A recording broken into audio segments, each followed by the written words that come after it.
Hello, everybody, and thank you so much for joining us today. My name is Jenna Quinn, and it's my pleasure as the Assistant Director of Alumni and Affinity Engagement to welcome you all to this edition of the 49er Industry Chat Series. And so just so everyone is aware, this is recorded. So really what that means for you guys practically is that this will be available to you on demand on our website at www.csulb.edu/alumni. So you can feel free to watch it again or share it with a friend or a colleague or really anyone else you think might get something good out of it. And with that, I am absolutely stoked to introduce our alumni host today, Dennis Hum. Hi, Dennis. Hey Jenna, how you doing? I'm doing good. I'm doing good. Welcome, Dennis. Let me start off just by reading off a little bit of your bio. I know it's long, so bear with me here. This is an impressive guy we got today. Just so that way everyone can kind of get to know who we're talking to. So, Dennis is an accomplished banking professional with extensive experience in leadership, community outreach, and strategic business development. As vice president and community manager at JPMorgan Chase, he develops key relationships with local leaders and stakeholders. Dennis has held leadership roles at Union Bank and Wachovia Bank, earning repeated top manager national awards. His managerial journey of 16 years has honed his skills in operations management and marketing, contributing significantly to helping residents build generational wealth through his financial health seminars throughout the South Bay. Beyond his corporate role, he serves as vice chair at the Long Beach Center for Economic Inclusion, contributes to economic advancement with the Long Beach Economic Partnership, and he serves on the Small Business Council with the Long Beach Area Chamber of Commerce, and has recently been appointed to the City of Long Beach Harbor Commission. Dennis, when do you find time to sleep, my man? Oh my goodness, what is sleep? No, I'm just kidding. Time management. I think I took a course on that too. I was just like, okay, let's do this. Yeah. Well, Dennis, you are probably one of our more plugged in alums who is always here to help. So I am so stoked to be able to do this 49er industry chat and kind of give everybody like a slice of what it is to be working at JP Morgan Chase and just that banking and community relations route here. So let's start off. Let's roll it back. Let's go to the very beginning. How about you tell me a little bit about your background and what your life and experiences has been like that led you to CSULB in the first place? Yeah, thanks so much. And thanks for having me here. I'm excited. Cal State Long Beach has always been something um, that I never saw it that way, but it's been near and dear to my heart afterwards because of everything that I've gained and my experiences that I've had on campus. And, at that time, it was more like, let me just go with the motion because I'm told to go to school, right? And I'm just going with, you know, the day to day. But one thing that I'm so appreciative was able to capture all that, experience and learnings and knowledge throughout the way that now I can see was a great return on my investment. So, going back into a little bit of my background and my experience, it was scary at first. I'm not gonna lie. I graduated from high school and then I came on campus for fall semester for the first time, and it was huge. Okay, so my perspective, like, wow, this campus is enormous.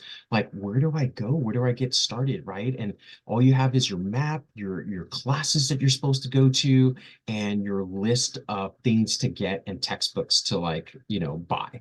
And you go, you meet the instructors, but then luckily I had a few classmates that I had in high school, which kind of helped with that transition. Because then we would like call each other and be like, hey, when do you have break? Okay, can't wait to see you in between our classes, right? Something that we were used to.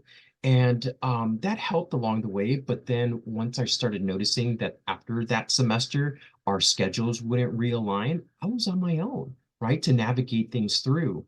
And it got a little harder because I said to myself, like, what am I really doing here? Like, I don't know what I want to do. I just feel like I'm taking these classes and some of them kind of feels like a repeat, for my senior classes that I took in high school. And I told myself, like, maybe this isn't the route for me. I need to make some money and let me just go down that route, right? And so I wasn't really attending my classes. I wasn't getting the grades I should because I wasn't passing the assignments and the quizzes and so on and so forth. And I started getting letters from the dean's office saying, hey, we need to, figure something out. And then letters from the administration and so on and so forth. But I don't know. It was more of me being at a young age and not just seeing it big picture yet. And I just wanted to go out, enjoy my friends, work, and, kind of go that route. And so ultimately I got that final letter that said, hey, we need to be serious about this. And luckily at that time, I brought this up to a good mentor of mine who was a coworker, a little bit older than me. I want to say like 5 years older. And he went to, college and graduated. And he said to me, he's like, Dennis, like, I get that you want to work. I get that you're just living your life. You're, 19 at this point, 18, 19. But I'll tell you this, like the best investment that you could do right now is to get your butt in school and apply all the different things. Whether you feel it's relevant or not, it will be in the future. And it's maybe not the subject that interests you the most, or it may be something that's not aligned to your passion. But at the end of the day, you're telling a story. And your story is that you are telling your future self and the future managers that you might have to let them know that you can accomplish something. And what that is your degree. And the fact that you've taken all these courses, all these different units, and shared your story that you could accomplish that is more meaningful to the future individuals that you're going to connect with. And if it's about making money, don't think short term because what you're doing right now for yourself is just filling in the gaps of your current needs. But what about your future needs? What about those things that you're going to need for the long term? How are you going to apply that? And if you shut this door, you're going to shut many doors of opportunities that are going to come. Why not just finish this out, do what it is necessary for you to gain these skills along the way and to have many doors of opportunity come around? So I took that to heart. I really did, Jenna. And I said to myself, like, you know what? Okay, let's do this. Like, I need to get serious with myself and know that there's nobody else that's going to tell me to do this except for myself because it's different from school and high school and middle school where you're told you need to go to school, right, by our parents, by our faculty member, by the school district. But it's different once you get into the college realm that nobody's going to tell you what to do. You got to be independent and responsible to be able to say, yes, this is what I need. And so something clicked and it just went from there. And, I got myself involved at, Cal State Long Beach, um, and just really showed my very best, which is fantastic. But it's the relationship that I've gained along the way that helped quite a few. And being able to balance that with, working at the bank, which was part-time. I went from remember that job that I was kind of like not wanting to go to school? It was at a laser tag family fun center out in the South Bay. And I thought this was like the jam. This is what I needed to do. I'm making money, and And laser tag, it's so and a, cool. and a laser tag place, right? And there's like arcade video games, and I was the party host and also the referee, and just making sure like there was no, rough play and all that kind of stuff. And, people would have birthday parties there too. So that was just exciting for me. But after that conversation, I just knew like, all right, let's switch it up a bit, right? Let's get into something more serious. And I knew that, working at a bank, at a, corporation, if you will, a big business, a company that's going to help me with my career was something that I wanted to balance that out while still going to school because I knew experience means a lot, right? And based on, the information that I was getting and seeking out for, with many different resources, I knew that experience was something that's going to help me along the way. Yeah. So, I mean, the jump from laser tag to banking, right? Um, how would you describe your journey into the field of banking? Do you think it was like really intentional and you knew that that's what was right for you and that's what you were going to do, or was it just was it something else? Yeah, great question, Jenna. For me, it's a couple different things, but I would say the primary reason is for my mom. During this time of me trying to figure me out, my father passed away, and he was, the sole provider, and he took care of all the financials. So now comes entered my mom to having to take on the responsibility. And quite frankly, like she has the biggest heart, the biggest care, and just an amazing human being. But when it came to the financial part, it was something that I started seeing that, she was getting taken advantage of or not knowing how to fill out, certain forms. I'm first generation, graduate. And so it's been a great journey along the way. And my parents came with, back many decades ago with, just a couple of bucks in their pocket trying to figure it all out. Right. And so, I felt a responsibility to take care. But at that age, I didn't know how to navigate those conversations, in the financial world, right? And every single one of us are, going to be confronted with making like financial decisions along the way. And I just didn't like the feeling that I couldn't help out. And so I wanted to get into banking because I had an extended second cousin out in Washington and knew that like he started working in the bank and said, "Hey, this is a great opportunity." And I wanted to learn a lot more. So now comes enter me into the banking world as a teller, part-time teller, just understanding the ins and out of how like the financial world was kind of set up and how can I support my mom along the way. And so, with that said, that's pretty much like how I entered into the financial world. And as I started progressing in my general education courses, I started feeling like, you know what, I think this is a path that I can go ahead and venture into. I see that in the business world, it is quite universal, right? Because there's business all around us. Doesn't matter what industry you go into or what type of company, or what field, business is surrounding everywhere. And I wanted to get more familiar with this world and management and leadership, because what I started finding out was with my coworkers at the bank, I wanted to help out. I just wanted to be helpful. Like I other individuals would get hired and let's say I was already 6 months into the job, I would teach them like, okay, this is how like you clock in and this is how you use this computer system. And it was a good feeling to be there for others. And it was being recognized by my managers along the way. So that helped with giving me opportunities and more hours and promotions that came with that. And so it felt good. And so that's why I kind of wanted to complement that with getting like a management leadership type degree. So yeah. Yeah. And so, with your current role, right? Like you progressed up. You're not a teller anymore. In fact, you are a vice president a community manager of Long Beach and like the South Bay region. So, what is that for folks who don't know? What does that look like, right? You think of working in a bank. I work at a bank, but what is a typical day? What does the day to day look like in your particular role? Yeah, yeah, Jeanette, I'd love to share.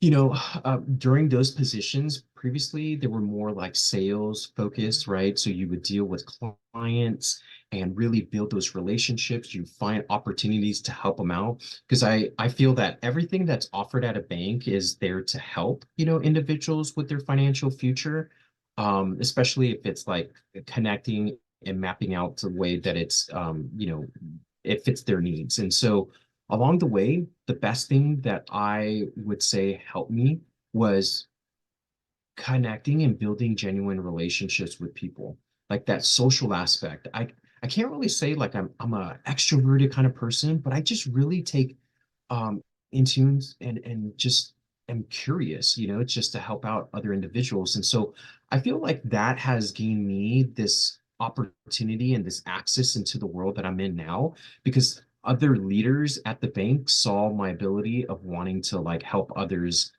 as clients, but also as peers and through our networking events. So I know there's a lot of networking events here at Cal State Long Beach with many different clubs and association, but I find that the same thing working for a company. They have a lot of like, resource groups that you can get involved in.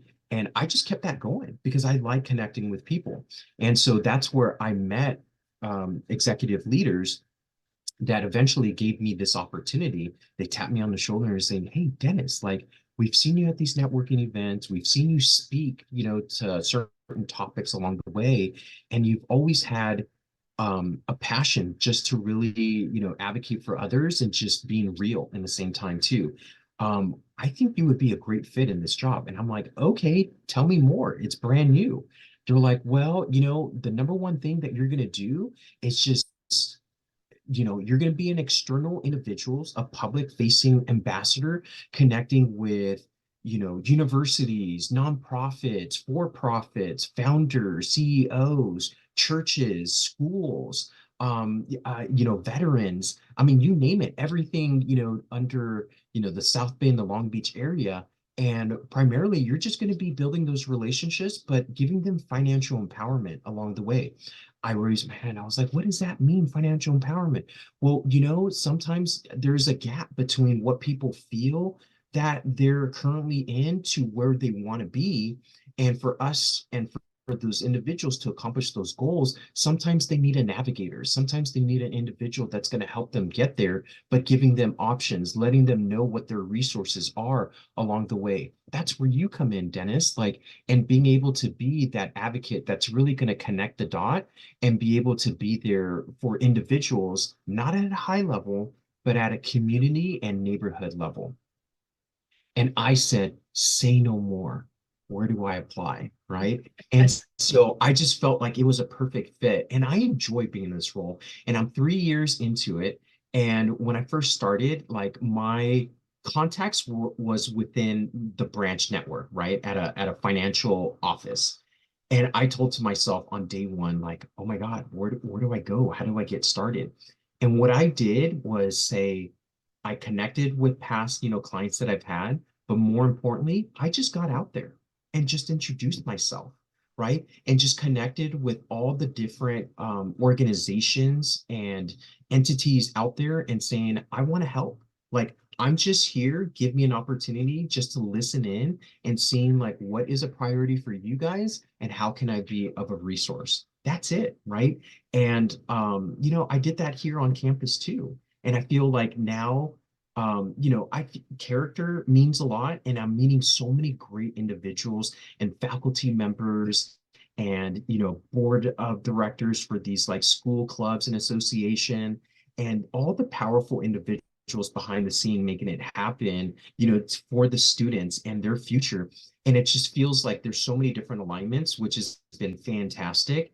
And I'll just continue to be an advocate and doing, the wonderful things to complement, the work that the faculty members are creating in the various programs. And so, you see the full circle, like here's me not knowing what to do with my life to working at a bank and just really being, there for other people. Now this job, and now I'm giving it back. And it's just an amazing feeling. And sometimes we look for those jobs and opportunities thinking like, what's going to be the one that's going to give me the highest pay or the best reward. For me, it's kind of a balance where I see that those heartfelt connections that I make along the way leads to a great fulfilling purpose, of just being there for others. And I say, what launched it was just my heart of being there for my mom. And, once I was able to help with her financial, I felt like it just needed to keep going because there's so many other people in that same boat, right? And just being able to be, resourceful, not just for the financial stuff, but like other topics along the way and the things that I've gained that are, I want to say, that are soft skills that you learn through the years. And those are things that I feel that every student should be able to feel that they can, either overcome or be able to enhance in their skill set. Yeah, no, that's great.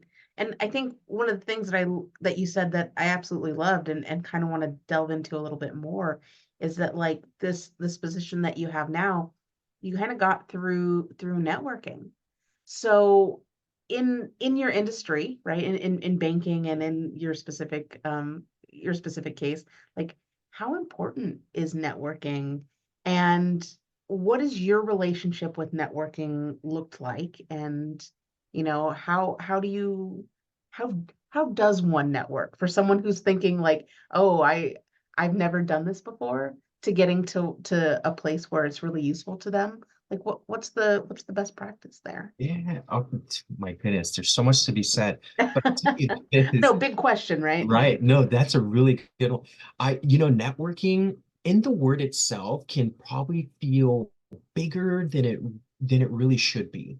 At Mm, the end, it's just connecting with other people.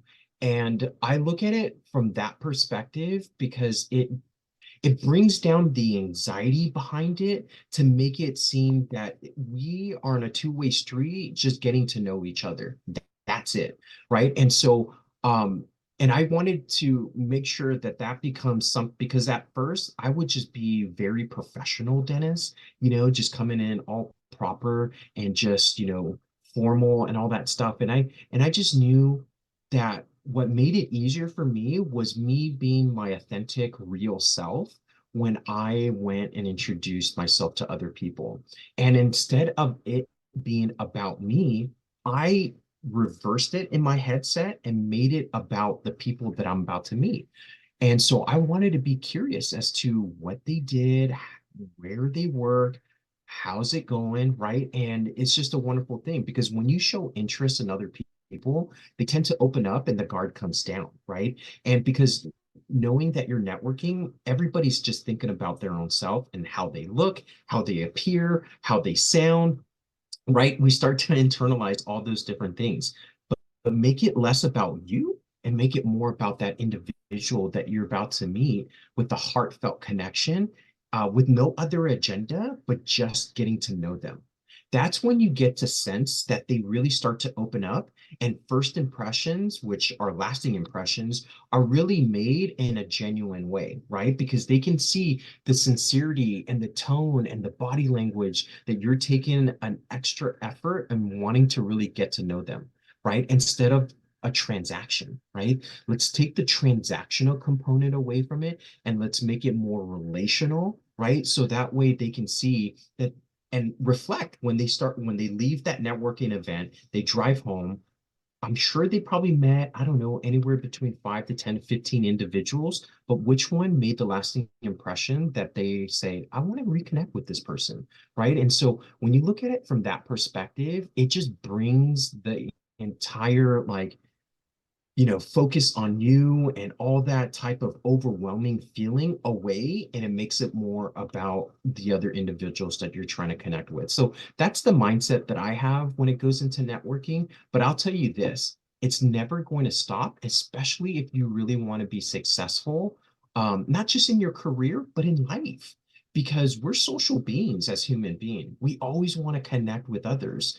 We live in a civilization where we're just like really close and connected with each other versus being out in the far desert, by our lonesome self, right? We are social beings.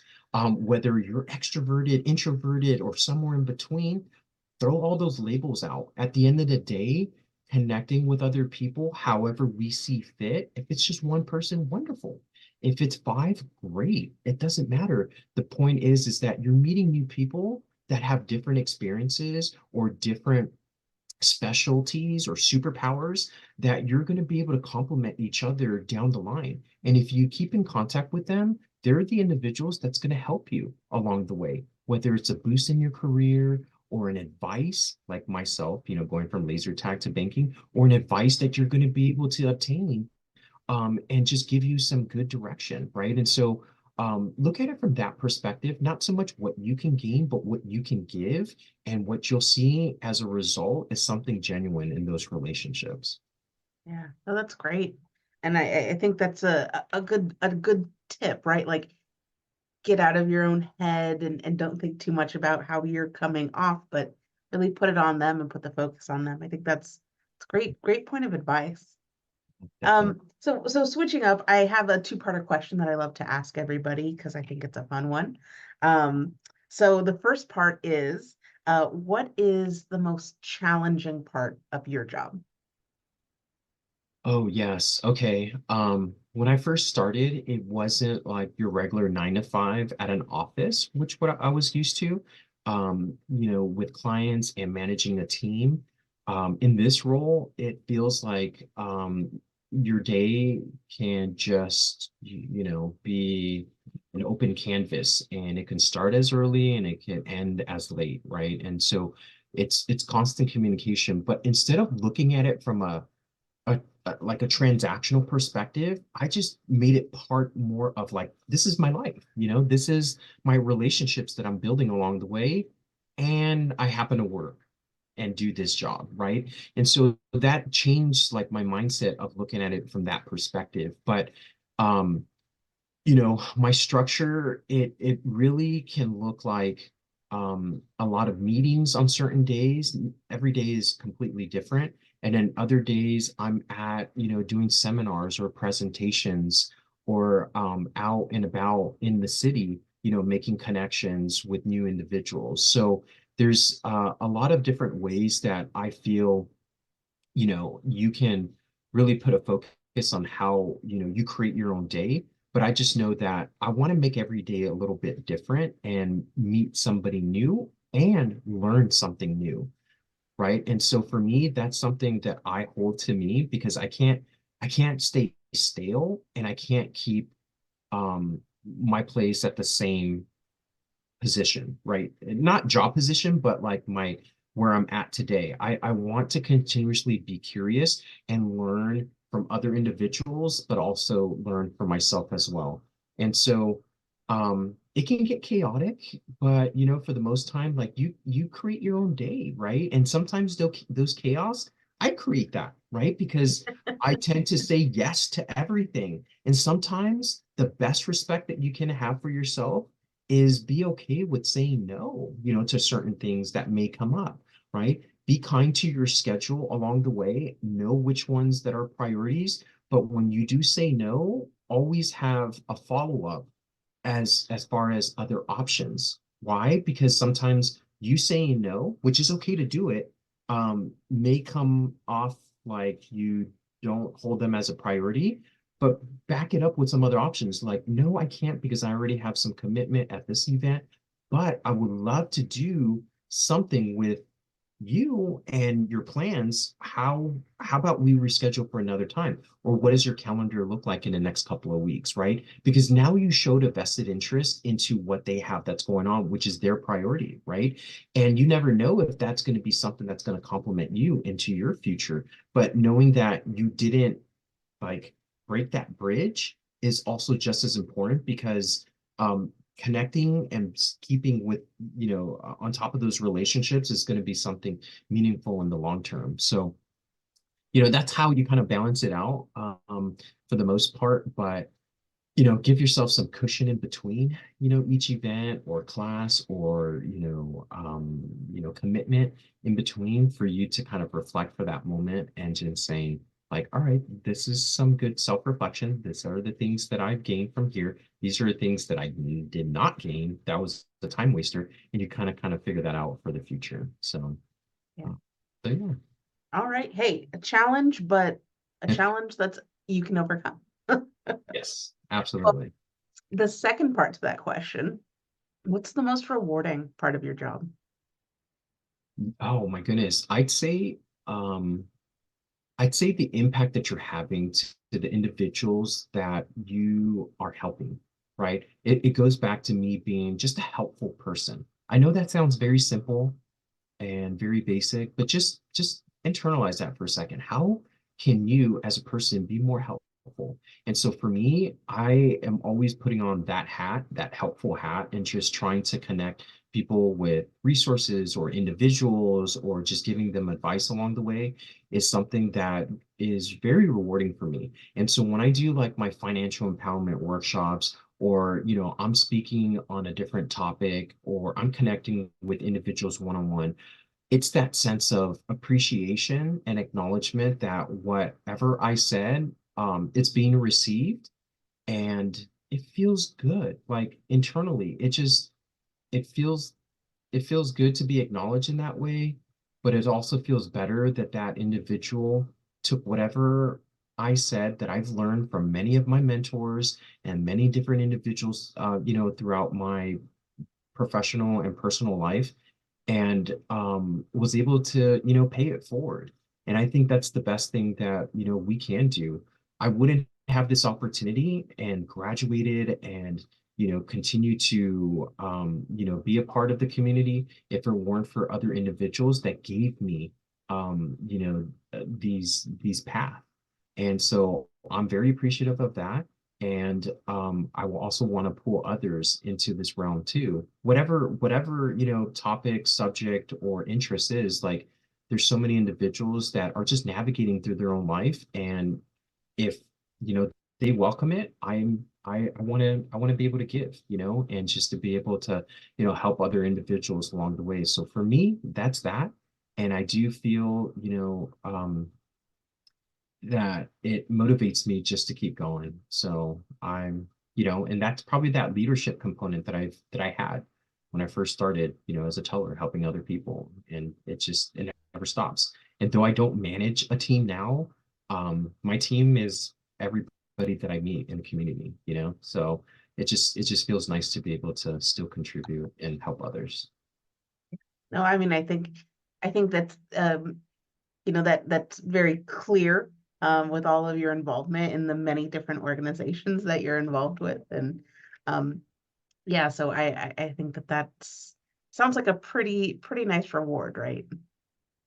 It definitely is. It really feels good. Yeah. So with different, I want to spend some time talking about industry trends.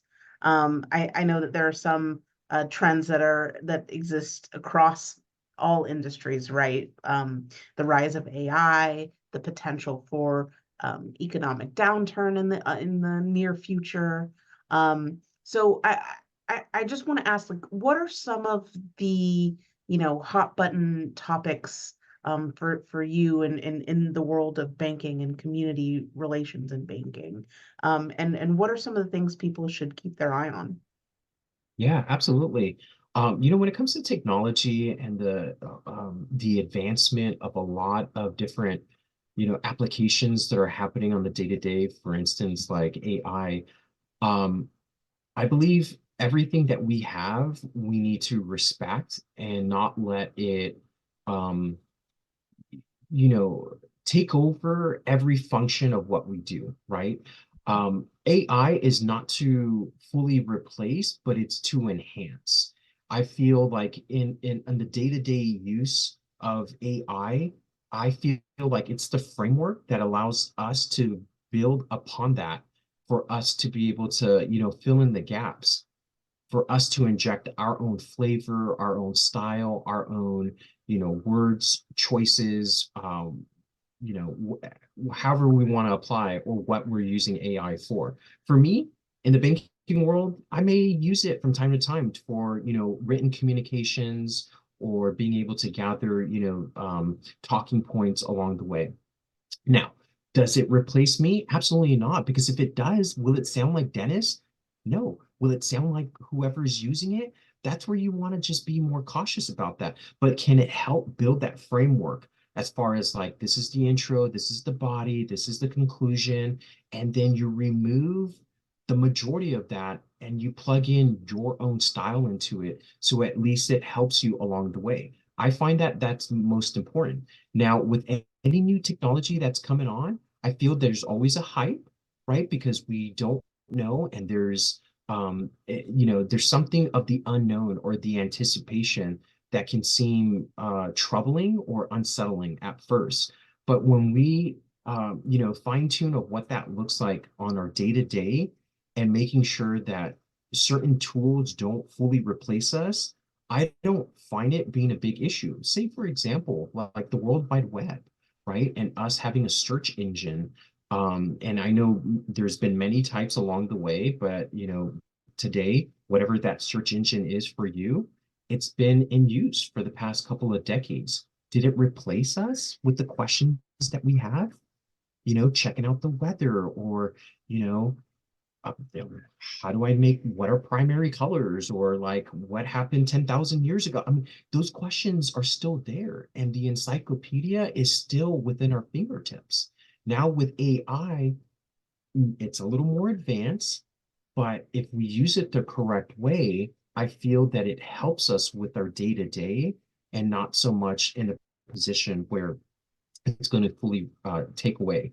Now, there's a lot of industries that are fully implementing AI with a lot of different positions, or the autonomy and certain applications in their procurement, or whatever it may be.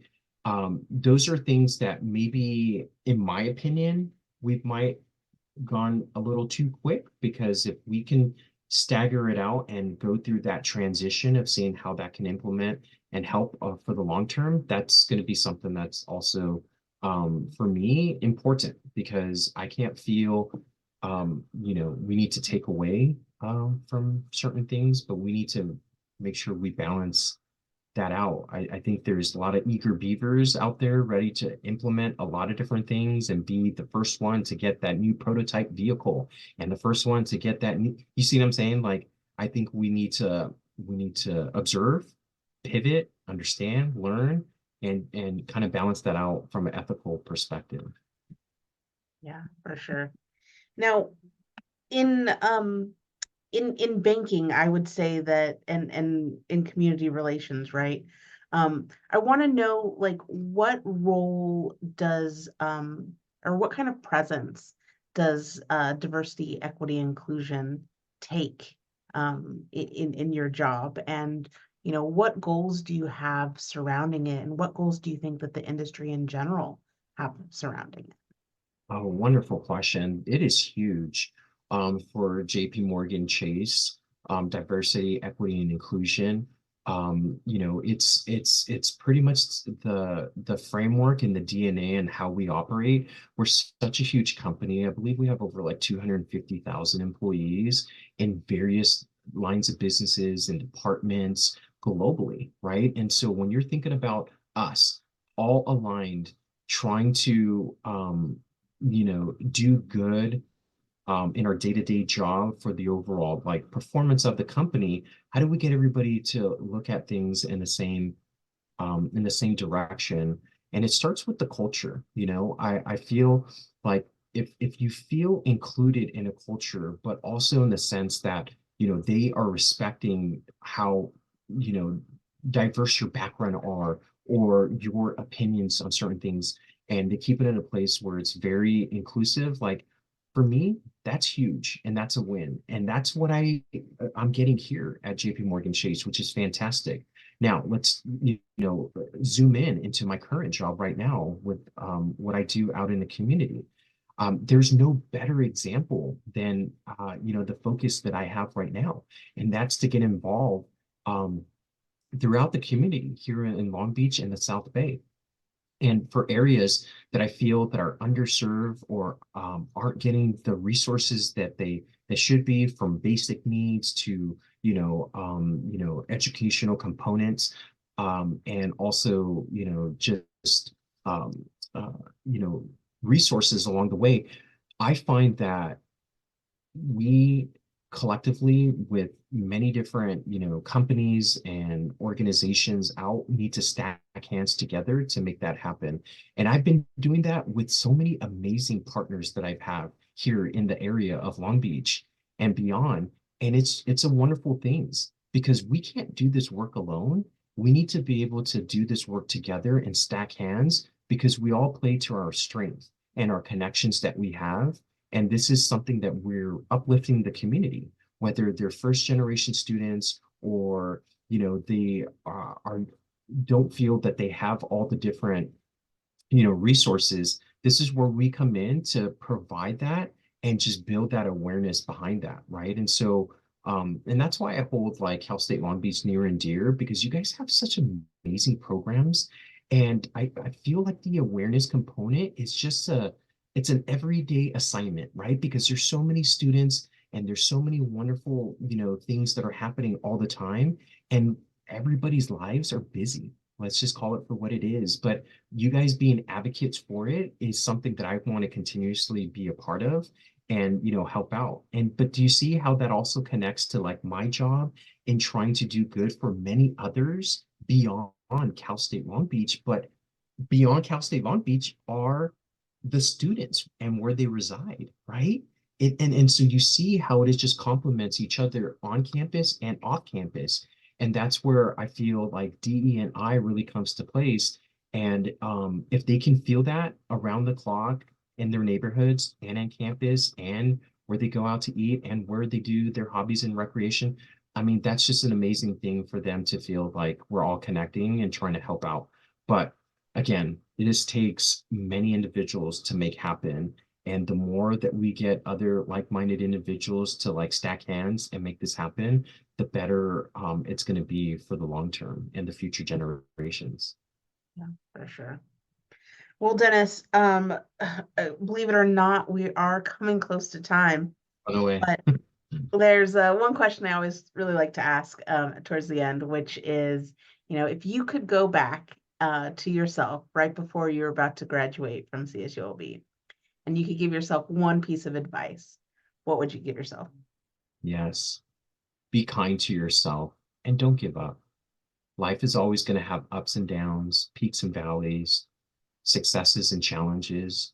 That is guaranteed, but it's how we react from that what matters more. And if you're going, through some setbacks, don't give up, but be kind to yourself along the way, right? I think that's the most important part. You're on your own journey, but that journey's got to keep moving forward, whatever it may be, right? And I think that's huge, because we're just a person trying to navigate in this so-called life, and we're trying to do our best that we can. But as long as we keep looking forward, we're going to be good and be easy on ourselves. So yeah. Awesome. Oh, good advice we should all live by. So thank you. Thank you so much, Dennis. And thank you all who have tuned in here today. I think there was a lot of great stuff here. So again, please feel free to reach out to us with any of your questions. We are, you can email us anytime, alumni@csulb.edu. And again, this will be available for you to view again or to send to someone on our website at www.csulb.edu/alumni. Also encourage you all to follow us on social media. We are at CSULB Alumni on all the platforms, and want to make sure that you don't miss this and more industry chats or the next great event that we're having. So please feel free to reach out to us anytime. We'd love to chat with you. And Dennis, I think, if people wanted to maybe continue this conversation with you or ask you any questions, whether it be about banking or community relations or even just like mentorship, networking, that kind of thing, how might they get in touch with you? Yeah, absolutely. I love to, guys. So please reach out. Love to be, another resource to you. Yeah, you can email me at dennis.w.hum dennis@chase.com. So that's dennis.w.hum@chase.com. And you can also reach me at my phone number. So that's 562-965-2959. And on LinkedIn, add me on LinkedIn. Let's stay connected. And so that's just my first name and last name, Dennis Hum, Hum. Awesome.